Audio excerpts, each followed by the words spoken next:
కామారెడ్డి జిల్లాలో ఇన్ఛార్జ్ మంత్రి జూపల్లి కృష్ణారావు పర్యటించారు. పలు అభివృద్ధి కార్యక్రమాలను ప్రారంభించారు. స్థానిక ఎమ్మెల్యేలు పాల్గొన్నారు.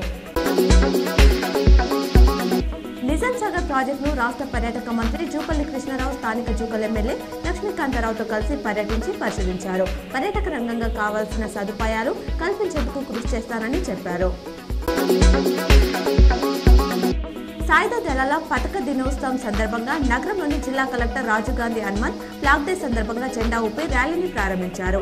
జిల్లా collector Rajiv Gandhi Hanumanth flag donation ఇవ్వడం జరిగింది. రూరల్ ఎమ్మెల్యే క్యాంప్ కార్యాలయంలో రూరల్ నియోజకవర్గం నుండి వచ్చిన కాంగ్రెస్ నాయకులను ప్రజలను ఎమ్మెల్యే డాక్టర్ భూపత్ రెడ్డి కలిశారు. పలువురు వినతి పత్రాలు ఎమ్మెల్యేకు సమర్పించారు. నిజామాబాద్ నగరంలోని బోర్గంలో దగ్ధమైన ఇల్లును rural MLA doctor Bhupath Reddy పరిశీలించారు.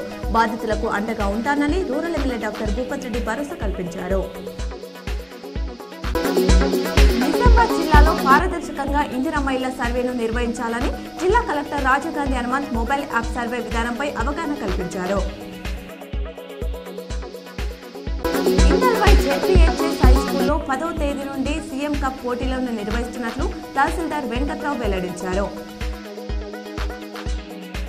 నిజామాబాద్ జిల్లా కోర్టులో అవినీతి నిరోధక శాఖ ఆధ్వర్యంలో వారోత్సవాల సందర్భంగా జిల్లా న్యాయమూర్తి కుంచల సునీత చేతుల మీదుగా వ్యాసరచన పోటీలో గెలుపొందిన పిల్లలకు బహుమతులు అందజేశారు.